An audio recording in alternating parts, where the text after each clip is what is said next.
Bonjour et bienvenue à l'écoute du Camp de base, l'émission des rencontres au sommet.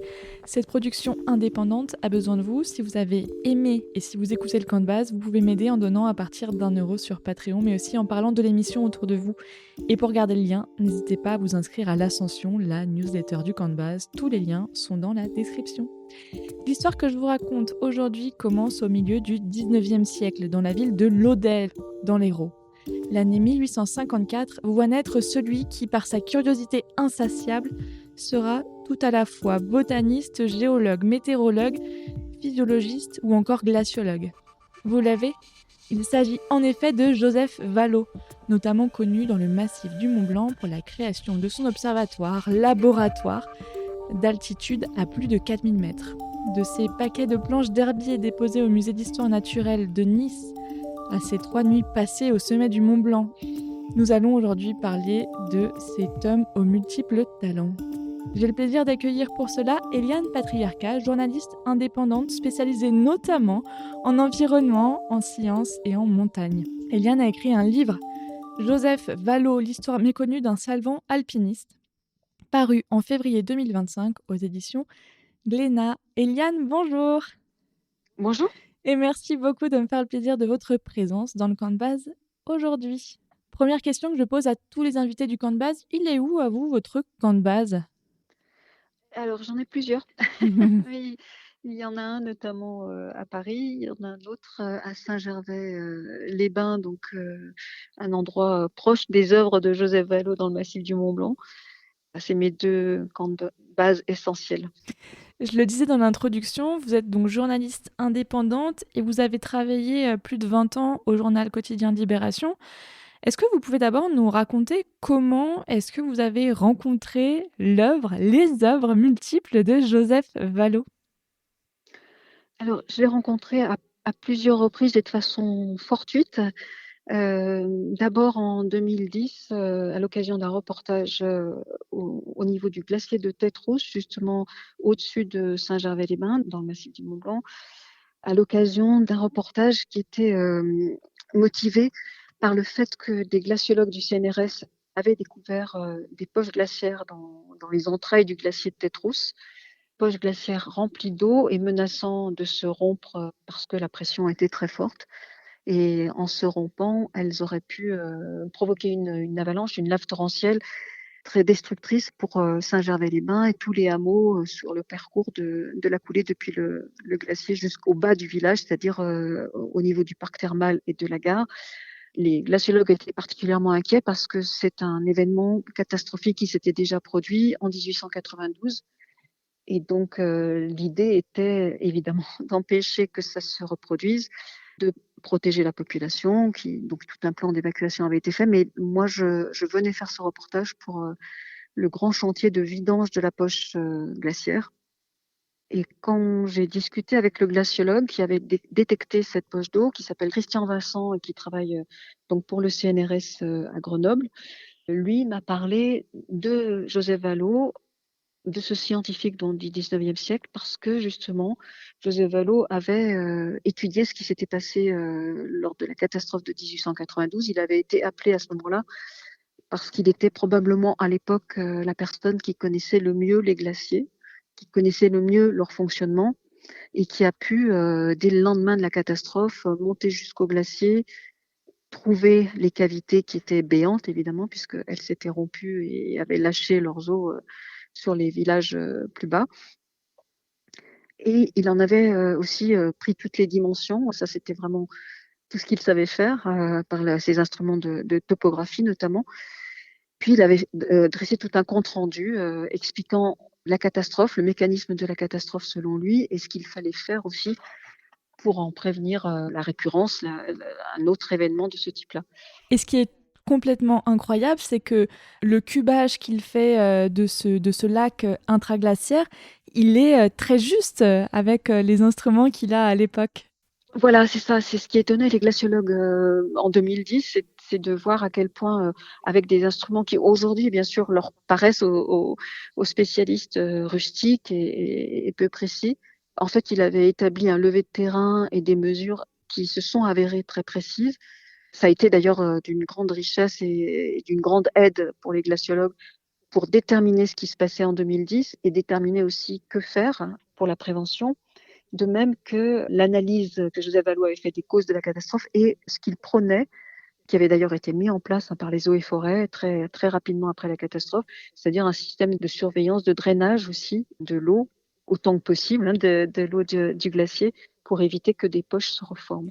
Qu'est-ce qui vous a donné envie, de tirer le fil de la vie de Joseph Vallot et de ses découvertes scientifiques, justement? Alors, je ne l'ai pas tiré effectivement tout de suite Mmh. parce qu'il y a eu plusieurs rencontres avec Joseph Vallot dans ma vie qui se sont succédées à plusieurs années d'intervalle. Donc je l'ai rencontré, bien sûr, au fur et à mesure de mes venues à Chamonix parce qu'il est présent, mmh, un peu de façon subliminale parce qu'on voit, il y a une rue qui porte son nom, il y a là surtout, l'abri Vallot, le refuge Vallot sur la voie d'accès au Mont Blanc, au sommet du Mont Blanc, mais souvent, voilà, on ne connaît que le nom. Et puis, j'ai aussi beaucoup travaillé avec les écologues du centre de recherche sur les écosystèmes d'altitude à Chamonix, Donc le le créa. CREA Mont Blanc, Mmh. voilà, qui a été installé pendant 20 ans dans un petit chalet que Joseph Vallot avait fait construire à Chamonix, qui était son laboratoire de vallée, on va dire, laboratoire de Chamonix, correspondant avec l'observatoire qu'il avait fait construire sous le sommet du Mont Blanc. Et justement, les écologues, la fondatrice du CREA Mont Blanc, Anne de Lestrade, m'a demandé à un moment donné de me pencher sur l'histoire de Joseph Vallot, de dresser un petit peu sa biographie pour retrouver sa mémoire, mais aussi parce elle souhaitait que l'observatoire du bas, l'observatoire de la vallée, soit rénové Mmh. et considéré effectivement comme un monument du patrimoine scientifique de Chamonix. Et voilà, c'est comme ça que je me suis lancée dans les recherches sur la vie et l'œuvre de Joseph Vallot.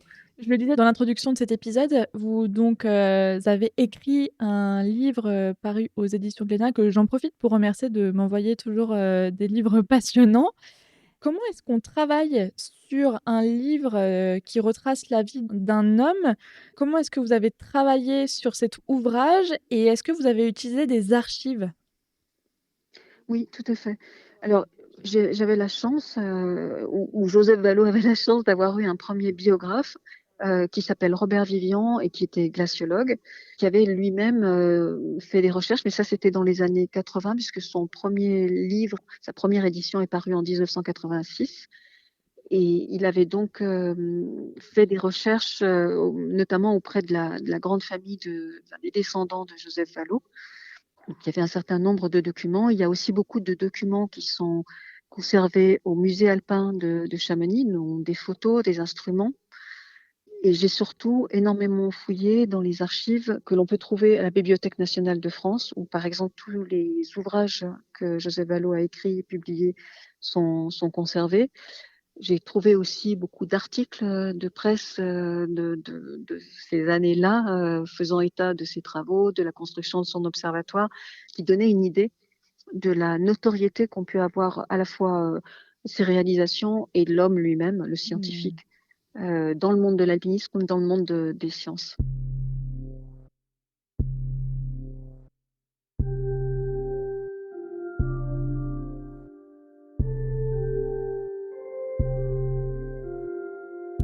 Alors je vous propose qu'on commence à retracer la vie de Joseph Vallot. Il naît donc le 16 février 1854 à Lodève. Son frère Charles a 3 ans de plus que lui. De quelle famille vient-il? Alors, il est issu d'une famille on va dire, de la bourgeoisie aisée. Son père est ingénieur et sa mère est lodévoise. C'est pour ça d'ailleurs que la famille s'installe à Lodève et que Joseph Vallot va naître à Lodève. Donc son père, Émile Vallot, à partir du mariage avec Marie-Léontine Puech, qui était la mère de Joseph, reprenant, enfin, s'associant à son beau-père dans une entreprise traditionnelle de Lodève, hein, puisque c'était une entreprise de fabrication de draps de laine, assurant notamment toute la partie qui nécessitait de travailler à Paris, de vivre à Paris. Donc la famille de Joseph Vallot, c'est une famille bourgeoise aisée, fortunée, qui vit la plupart de l'année, la plupart du temps dans l'année à Paris et qui revient bien sûr tous les étés à l'ODEV dans la maison familiale et auprès de la grande famille Vallot. Mmh. À quoi ressemble, son enfance? Est-ce qu'il est un écolier, sérieux et sage? Alors, à travers les cahiers scolaires, les carnets scolaires que l'on a, qui sont conservés soit au musée alpin, soit par les Amis du Vieux Chamonix, une association qui s'occupe de l'histoire et du patrimoine de Chamonix, on voit que c'était probablement un écolier brillant, avec beaucoup de capacités, mais vraiment pas assidu et auquel le cadre scolaire ne devait pas correspondre parce qu'on voit des annotations de ses enseignants qui se désolent de voir des résultats aussi peu constants, de voir qu'il manifeste peu d'intérêt, peu d'attention, alors qu'ils sentent bien qu'il a des capacités, sauf en éducation physique et sportive, où là, il sera toujours excellent. Et on voit bien se dessiner l'image d'un enfant, d'un garçonnet qui a besoin d'être dehors, qui a besoin d'efforts physiques, qui est extrêmement attiré de toute façon par tout ce qui est nature Mmh. et par l'observation, ce qui génère de très bons résultats parfois dans certaines matières. On sent qu'il a déjà un esprit indépendant et ses propres centres d'intérêt qu'il va poursuivre d'ailleurs toute sa vie. Il a notamment une passion pour la création d'herbiers. Je pense que ça lui vient de sa passion de l'observation de la nature. Qui lui insuffle cette passion justement? Alors, il a une passion très précoce pour les plantes, les arbres, tout ce qui est végétal. Alors, je ne sais pas si on lui a vraiment insufflé ou si c'est quelque Mmh. chose qui est né avec son enfance justement à être dans la campagne lodévoise, sur les causses, à se voilà, à être toujours dehors, à jouer avec ses cousins, son frère mais en tout cas, Émile Vallot, son père, était probablement déjà intéressé par les plantes parce que dès qu'il va cesser son activité professionnelle, Émile, son père, va prendre des cours d'horticulture, de botanique, il va s'occuper énormément du grand jardin et du grand parc de la propriété familiale. Il va d'ailleurs gagner plusieurs prix, Mmh. dans ce domaine. Et je pense qu'ils avaient une passion, en tout cas sur lequel ils avaient une grande complicité, une grande connivence. Et l'herbier de Joseph Vallot, il est commencé très tôt dans la préadolescence ou l'adolescence de Joseph, et il l'accompagnera toute sa vie, ce qui explique aussi l'ampleur de cet herbier. Alors Joseph, il est d'abord reconnu comme un naturaliste, un botaniste, un géologue. Il est d'ailleurs nommé secrétaire puis vice-président de la Société botanique de France entre 1884 et 1890. J'ai l'impression, Eliane, en vous lisant, que ces relevés de fleurs, c'est la première occasion qu'il trouve pour explorer notamment la Corse et pour herboriser ces espaces végétaux. Oui, c'est ça. Il y a, je pense, comme chez beaucoup de scientifiques qui travaillent en montagne aujourd'hui, il y a en fait un mélange de passion et de travail, ou plutôt on cherche le travail qui va permettre de réaliser sa passion et Mmh. d'être sur le terrain le plus possible. José Vallot, il est membre de nombreuses sociétés savantes. À l'époque, les sociétés savantes, c'est très important dans l'évolution de la science, l'histoire des sciences. Et lui, dès l'âge de 20 ans, il fait partie de la société savante de géologie, de botanique. Et c'est avec la Société de botanique de France qu'il va faire un mois d'excursion en Corse et Mmh. donc herboriser avec d'autres spécialistes de la botanique pendant un mois à peu près.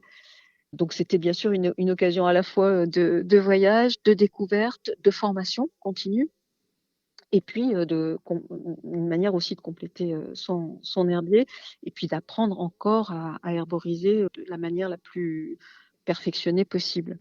Bien au-delà d'observer, il essaye aussi d'expérimenter en essayant d'acclimater des espèces, végétales exotiques, dans le parc, autour de la maison familiale, à Lodève, qui donnera notamment naissance, à des observations dans un livre intitulé «Les plantes exotiques ornementales que l'on peut cultiver dans la région de l'Olivier».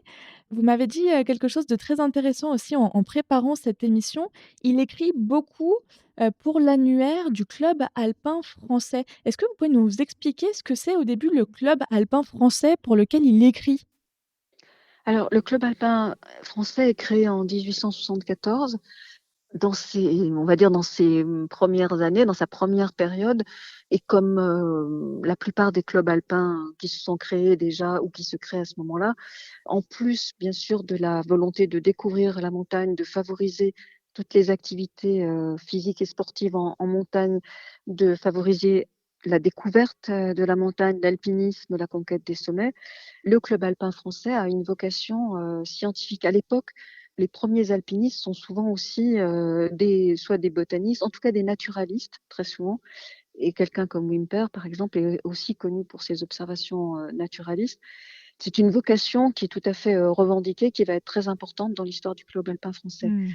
À l'époque, il y a déjà donc plusieurs publications. Il y a le bulletin du club alpin, il y a l'annuaire du club alpin qui synthétise sur une année toutes les publications qui ont été faites.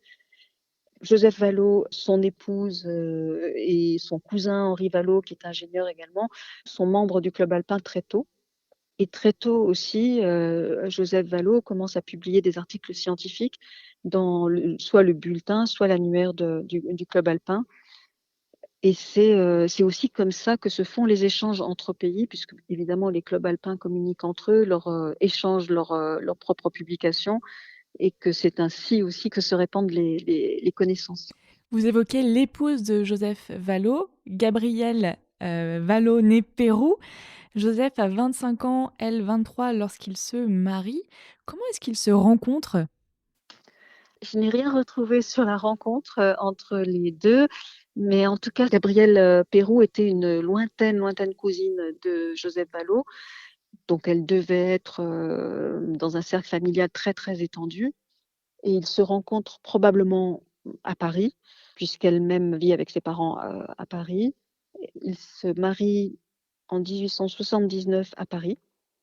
Dès qu'ils se marient, enfin, ils s'associent pour tout ce qui va être des travaux scientifiques, mais aussi des aventures, on va dire, dans le Hmm. massif du Mont Blanc, des ascensions. Je pense il y a pas, enfin, je n'ai pas retrouvé de texte signé de Gabriel sur son goût avant le mariage pour la nature, pour l'exploration de la montagne. Mais en tout cas, à partir du moment où elle épouse Joseph, ils partagent tous ces moments ensemble. Ouais. D'ailleurs, elle n'hésite pas à casser les codes, hein, puisqu'elle dit que les jupes sont absolument affreuses pour les ascensions en montagne, ce qu'on peut imaginer sans grande peine. Qu'est-ce qu'elle fait exactement? Comment est-ce qu'elle l'accompagne en montagne? Est-ce qu'elle aussi, elle a un attrait pour les sciences? Comment est-ce qu'elle va l'aider dans cette entreprise en montagne? Alors, ça commence dans les années, oui, 1886, on va dire, où là, la famille vient passer les 3 mois d'été, au moins les 3 mois d'été, ou sinon plus, à Chamonix. Mmh. Parce que Joseph s'est fait un grand programme qui mélange vraiment ascension, donc on va dire entraînement sportif. Il a vraiment, comme un sportif de haut niveau qui voudrait s'entraîner, il a un programme très précis, progressif, détaillé d'ascension. Mais en fait, ce programme, il est aussi doublé d'un programme d'herborisation, d'inventaire de la biodiversité végétale, bien sûr, puisque c'est son domaine, et de géologie aussi. Mmh. Et là, il a prévu ça sur les 2 mois. Donc, très souvent, il part avec 2 guides qui deviennent vite ses 2 guides favoris, préférés et permanents, qui vont devenir aussi des amis au fur et à mesure des années. Souvent, quand c'est possible, il part avec Gabriel. Ils partent à 4, donc Joseph, Gabriel et puis leurs 2 guides. Parfois, elle part toute seule avec les 2 guides parce qu'elle aussi, elle veut réaliser des ascensions. Et c'est à partir d'ailleurs de ces premières ascensions, bah, déjà qu'elle se rend compte que non, vraiment, les jupes en laine, c'est pas du tout adapté. Ça traîne dans la boue, ça traîne dans la neige, ça pèse 1 tonne quand c'est mouillé. Elle ne voit pas ses pieds, donc elle peut pas avoir des appuis corrects. Elle explique tout ça dans un article qu'elle va publier dans l'annuaire du Club alpin français, où justement elle va donner beaucoup de conseils aux femmes, déjà en les incitant à faire les ascensions dont elles auront envie, dont elles ont envie, en leur disant que c'est tout à fait possible pour les femmes, à condition de justement bannir l'habit féminin, d'adopter comme elle le costume masculin. Elle donne des détails très concrets sur l'équipement le plus adapté. Ce qui est très intéressant, c'est que Gabrielle Vallot va être aussi connue, ça se voit à travers les articles de presse de ces années-là et des années suivantes, comme une femme d'une grande élégance toujours. Et d'ailleurs, toutes les photos montrent Joseph comme elle, toujours vêtue avec beaucoup d'élégance. Et elle est aussi connue comme étant une hôtesse très douée, très agréable pour ses invités. Et pourtant, elle n'hésite pas, comme vous le disiez, à briser les codes et à adopter le costume masculin dès qu'elle veut aller en montagne. Effectivement, c'est quand même très novateur au moment où elle publie cet article. Et elle fait partie des femmes qui vont faire l'ascension du Mont Blanc, qui sont à l'époque quand même peu nombreuses à l'avoir faite. Elle ne revendique absolument pas une position féministe, c'est pas ça, mais de fait, elle est, dans ce qu'elle réalise, briseuse de tabous, on va dire. Voilà. Mmh. Donc 1886, l'arrivée pour leur premier été des époux Vallot à Chamonix. Vous écrivez dans votre livre: «Joseph Vallot a alors 32 ans et une passion, escalader, gravir ces plis de la terre qui sont les montagnes, explorer les reliefs et les lieux naturels qui les caractérisent». Pour remettre un peu de contexte pour nos auditeurs, qu'est-ce que représente la haute montagne et Chamonix à la fin du 19e siècle? On va dire que c'est encore une terra incognita du point de vue de la science. On est encore quand même dans les débuts de l'alpinisme, l'âge d'or, on va dire, c'est-à-dire que la conquête des sommets, presque tout est Mmh. encore à conquérir, à découvrir. Et les personnes qui gravissent les hauts sommets, c'est quand même une poignée d'hommes et de femmes. Ça a longtemps été une dominante anglo-saxonne, hein, britannique notamment. Les habitants de Chamonix eux-mêmes, de la vallée de Chamonix, ne sont pas les premiers à vouloir gravir les sommets. C'est quand même des communautés rurales où l'activité peut être aussi une activité de cristallier. Mmh. L'alpinisme naît plutôt dans le fait de guider les alpinistes étrangers ou français qui viennent avec la volonté de conquérir les sommets. On en est quand même encore un peu là. Il n'y a pas encore vraiment un tourisme du Mont Blanc, par exemple. Les réalisations de Joseph Vallot, et notamment la construction d'un observatoire sous le sommet du Mont Blanc et d'un refuge pour les guides et leurs clients, va faire beaucoup pour le développement du tourisme alpin, du tourisme au sommet du Mont Blanc et le développement surtout de l'activité des guides de Chamonix et l'activité liée à la volonté de gravir le Mont Blanc. Surtout que le 31 juillet 1887 à Chamonix, donc vous écrivez dans votre livre: «Une folie immense attend devant l'église. Lorsque 4 hommes arrivent hébétés, retentit une joyeuse ovation». Joseph Vallot fait partie de ces 4 hommes et est à l'origine d'une première mondiale qui, à n'en pas douter, va remettre un peu de piment dans ses ascensions, et cet alpinisme. 72 heures au sommet du Mont Blanc et surtout en revenant sain et sauf. Oui, ce qui était totalement pour l'époque bien sûr une première. Déjà, personne ne l'avait fait. Personne n'avait jamais passé 72 heures, ça veut dire donc 3 jours, 3 nuits au sommet du Mont Blanc. Donc en dormant, en passant 3 nuits. Et il était certain pour tous les habitants de Chamonix, pour tous les habitants de la vallée, que monter au sommet, y passer de nombreuses heures et y dormir, c'était synonyme de mort pour tout le Mmh. monde dans la vallée de Chamonix. Et lui, ce qu'il va montrer, donc il monte avec ses 2 guides, Alphonse Bayot, Michel Savioz, et il monte aussi avec Max Richard, qui est un ingénieur équipementier et fabricant de nombreux instruments que Joseph Vallot utilise, des instruments d'optique, des instruments de mesure.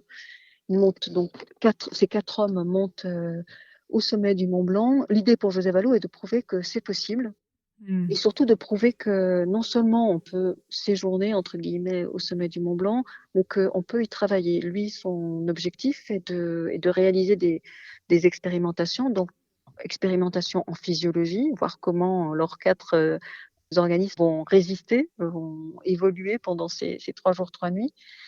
Mais aussi, bien sûr, il va déployer sa station météo, étudier la météo d'altitude. Et d'ailleurs, il aura l'occasion de le faire puisqu'ils vont essuyer une tempête au sommet du Mont Blanc. Il faut imaginer, je pense qu'on a beaucoup de mal à se représenter ce que c'est. Il faut imaginer qu'ils étaient sous une tente au sommet du Mmh. Mont Blanc.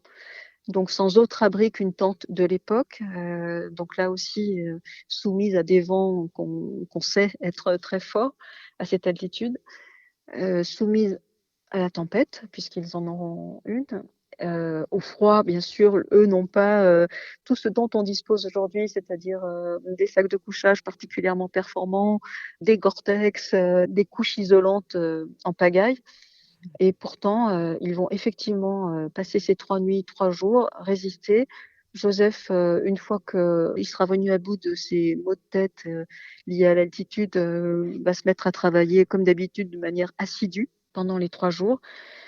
Et là, quand ils redescendent, bien sûr, ils sont complètement épuisés, un peu hébétés comme on l'est quand on vient de passer quelques jours en haute altitude et qu'on redescend dans la vallée. Mais ce qu'ils auront accompli, c'est vraiment une première mondiale au niveau de l'alpinisme, de la conquête des sommets, mais aussi au niveau scientifique. Il revient avec une moisson de résultats en termes de physiologie.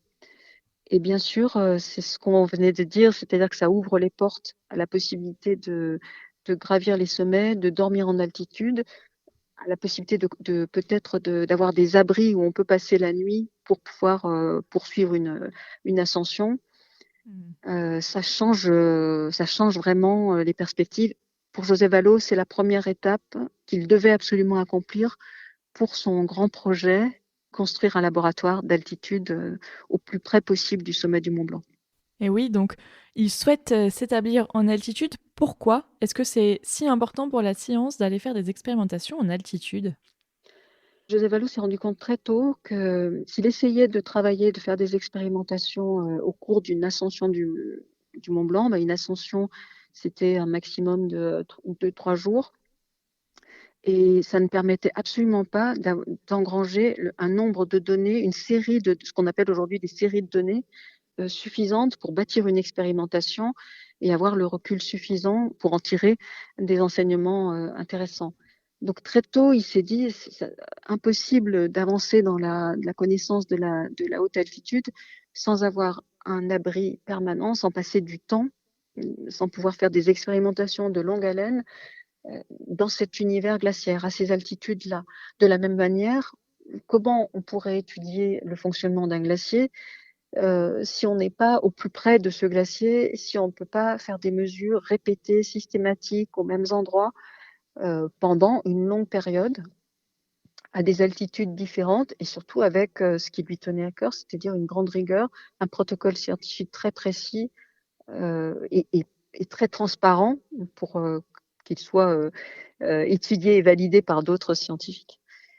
Il a très vite su qu'il lui fallait construire un laboratoire en haute altitude s'il voulait développer la connaissance de cet univers que je redis qu'à l'époque, c'était vraiment une terra incognita à tout ce qui est l'univers glaciaire et le fonctionnement des glaciers.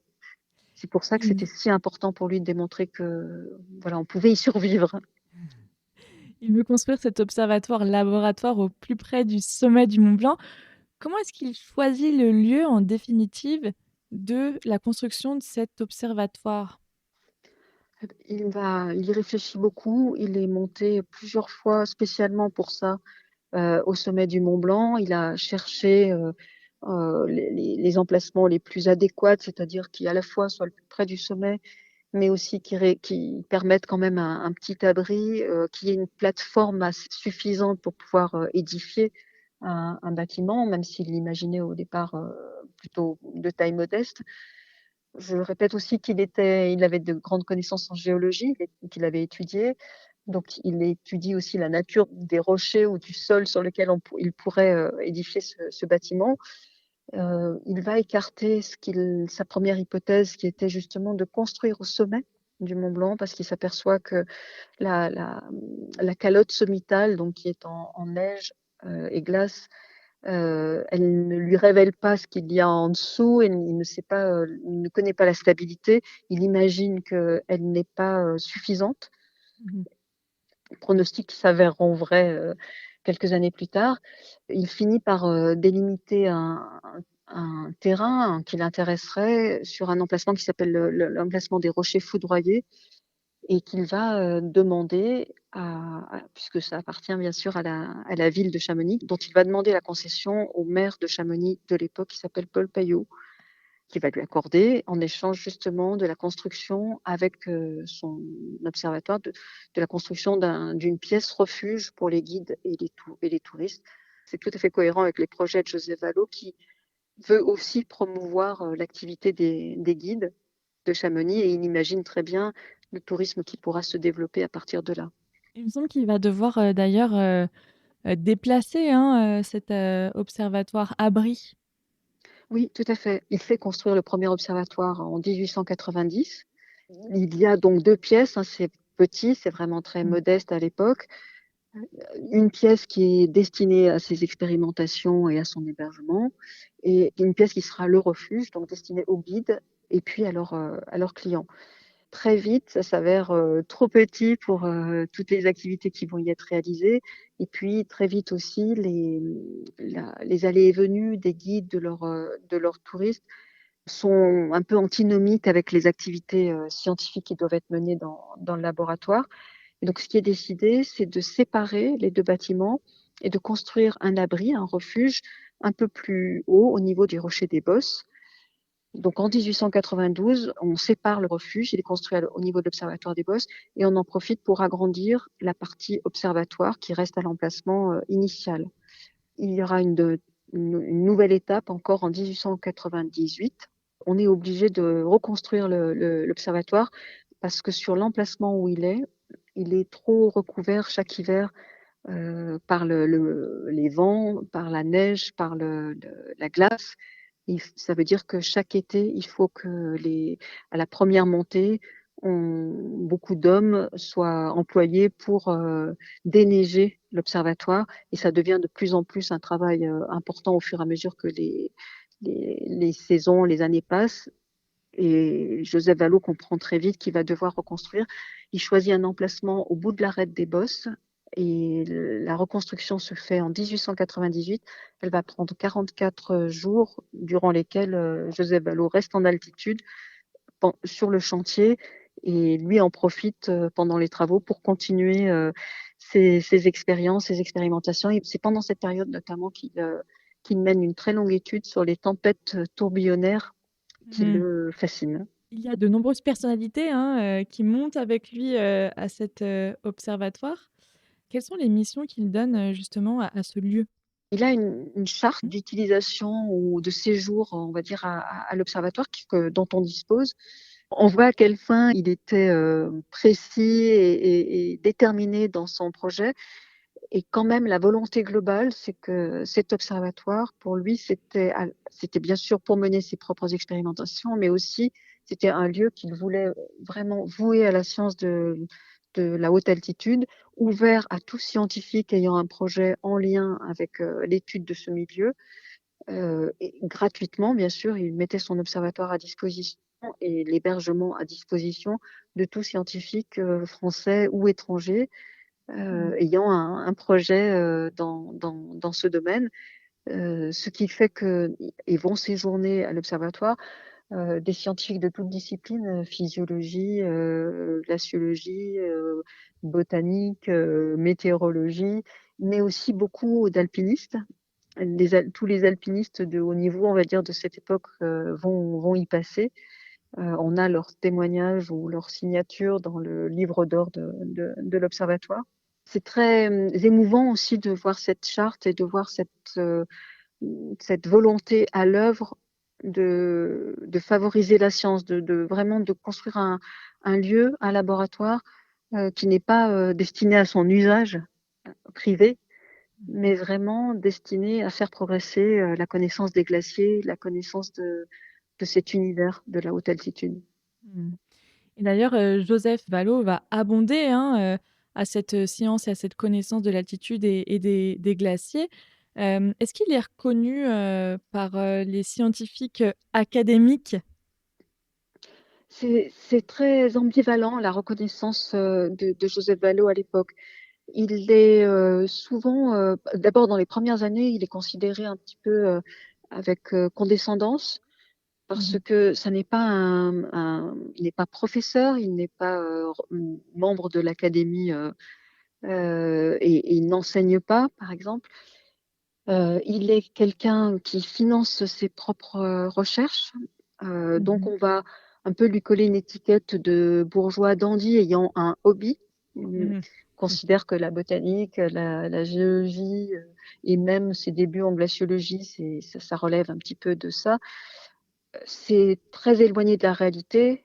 Il suffit de voir ses publications, de voir les ouvrages, de voir les expérimentations qu'il met au point, la rigueur, et de voir aussi le niveau de connaissance qu'il avait, parce que c'est à la fois quelqu'un donc qui s'est formé bien sûr à la Sorbonne, au Muséum, avec toutes les sociétés savantes, comme je l'en parlais tout à l'heure, mais c'est aussi quelqu'un qui en permanence fait venir des ouvrages de l'étranger, les derniers ouvrages scientifiques qui paraissent en France ou à l'étranger, il les commande, il les fait venir, il les lit. C'est quelqu'un qui se forme vraiment, dont la curiosité sera permanente toute sa vie, qui se formera toute sa vie.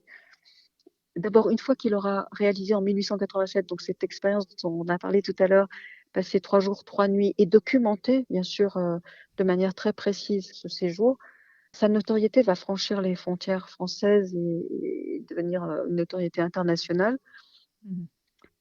De même, en 1890, quand il construit son observatoire, ça intéresse tous les scientifiques du monde entier. Et à l'inauguration, par exemple, de l'observatoire, il y a un scientifique américain, directeur d'un observatoire aux États-Unis, qui vient dès le premier jour Mhm. parce que enfin, tout le monde est fasciné par ce qu'il a réussi à édifier. Il n'empêche qu'il y aura toujours des personnes qui refuseront de le reconnaître, tous les membres de l'Académie, par exemple des chercheurs ou des scientifiques comme l'astronome Jules Janssen, qui fera construire un observatoire astronomique au sommet du Mont Blanc, qui regardera toujours Joseph Vallot avec un peu de condescendance, mais ça peut s'expliquer aussi par un peu de jalousie, Mhm. parce que Joseph Vallot a effectivement se donne les moyens de réussir. Il a effectivement des moyens financiers qu'il va mettre entièrement à la disposition de ses recherches. Et il a aussi les aptitudes physiques qui lui Mhm. permettent de monter en. Il adore ça hein, aussi, il faut le reconnaître, de monter en haute altitude très souvent. Et il réussit. C'est-à-dire ce qu'il se donne comme objectif, il réussit à le faire. On peut imaginer qu'il y a eu aussi un peu de jalousie dans cette manière parfois de le traiter avec condescendance. Mais Mhm. ce qu'on a du mal à se représenter aujourd'hui, parce que comme beaucoup de scientifiques et beaucoup de personnes ayant réalisé des choses importantes à leur époque, il est tombé dans l'oubli. On a longtemps perdu la trace au sens de, voilà, on a oublié ses travaux. Pourtant, à l'époque, et on le voit là aussi dans les articles de presse que j'ai pu consulter à la BNF, on le voit dans les lettres, dans les échanges, les courriers qu'il a avec d'autres scientifiques ou avec d'autres alpinistes de l'époque, on voit à quel point sa notoriété était importante. Son corps a souffert de l'altitude et les dernières années de sa vie sont un peu pénibles, d'autant qu'il divorce après une longue procédure de sa femme en 1912 et puis pendant la Première Guerre mondiale, il va être à Nice avec sa fille. Hein. Il y a d'ailleurs une très jolie photo que vous avez inclus dans la planche de photographie et de documents dans le livre. On le voit, il est infirmier, c'est ça, à Nice? José Vallot et sa fille Madeleine Mhm. décident dès le début de la guerre de s'enrôler dans, La dans Croix-Rouge. la Croix-Rouge, voilà. Et donc ils forment, eux, avec un autre médecin, enfin avec un médecin, pardon, Raoul Bayeux, Raoul Bayeux. qui est un habitué de l'observatoire. Ils Mhm. forment ce qu'on appelle l'ambulance, qu'ils baptisent ambulance Mont Blanc. Mhm. Donc ils ont une ambulance, un véhicule, et donc lui va conduire ce véhicule notamment. Sa fille est aussi infirmière. Il donne des premiers soins. Il transporte les blessés à ce qui est l'hôpital de Nice à l'époque. Et puis Joseph Vallot, qui a une maison à Nice depuis 1905 et qui l'habite depuis 1912 de manière permanente, a tissé, dès son installation à Nice, a tissé de grands liens professionnels avec toutes les sociétés de médecins de Nice. et il est chargé de développer l'héliothérapie, donc les soins par le soleil, aux blessés également. Donc il Mhm. fait aussi des expérimentations dans ce domaine. Il développe plusieurs machines. C'est là où on voit que c'est vraiment quelqu'un qui va développer sa curiosité et la science dans toutes les directions. Mhm. Il est, comme beaucoup de personnes à l'époque aussi, animé d'une profonde conviction patriotique, hein. Donc pour lui, sa fille, c'est tout à fait naturel de s'engager dans la Croix-Rouge. Deux de ses fils sont à ce moment-là aussi bien sûr engagés dans l'armée, comme pilote pour l'un et l'autre dans l'infanterie. Et puis ce sont des années où l'été, il ne monte plus à Chamonix ni à l'observatoire. Là, c'est 4 années qui sont occupées, comme pour beaucoup de familles, par la guerre, bien sûr.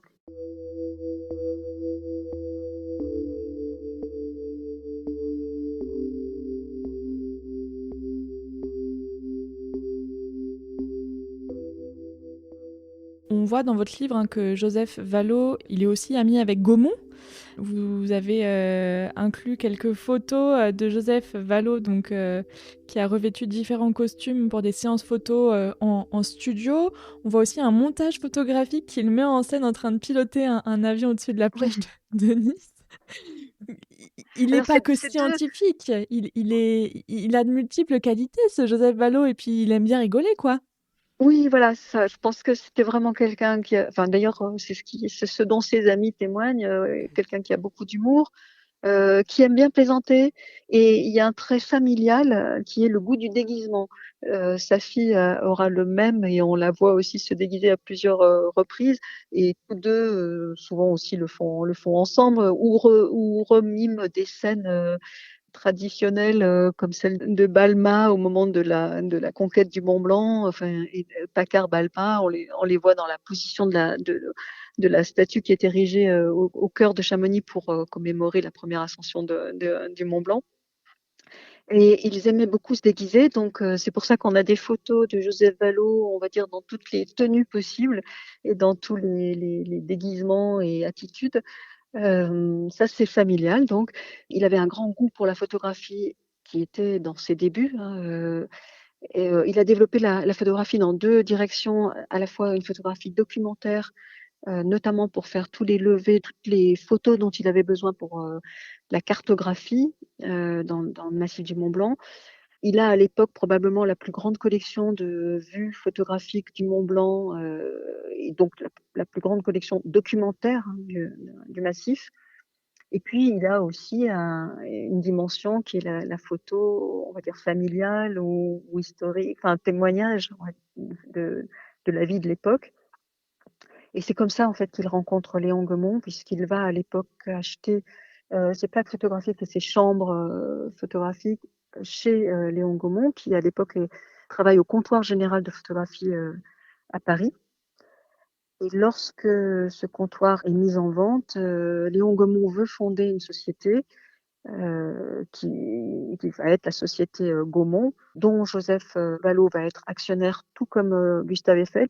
En étant associés, ils vont permettre à Léon Gaumont de fonder cette société, qui va devenir une société donc destinée à réaliser des films, destinée au cinéma, Mm. et qui va bâtir ses studios, des grands studios de cinéma à Paris. Mm.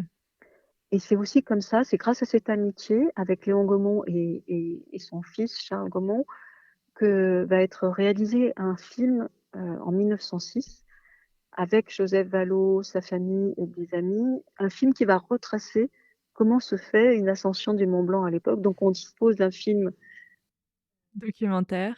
documentaire, voilà, qui nous montre exactement comment se passaient les ascensions du Mont Blanc, avec le départ de Chamonix, donc en l'occurrence là, de la villa Vallot à Chamonix, de l'observatoire du bas, on va dire, de la vallée, Mhm. jusqu'à l'observatoire du Mont Blanc Mhm. et jusqu'au sommet du Mont Blanc. Donc on a un témoignage des vêtements de l'époque, des techniques de l'époque, du paysage aussi, qui évidemment, les glaciers n'étaient pas ce qu'ils sont devenus aujourd'hui.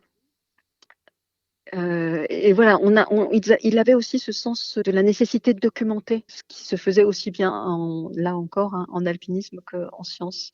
Mm.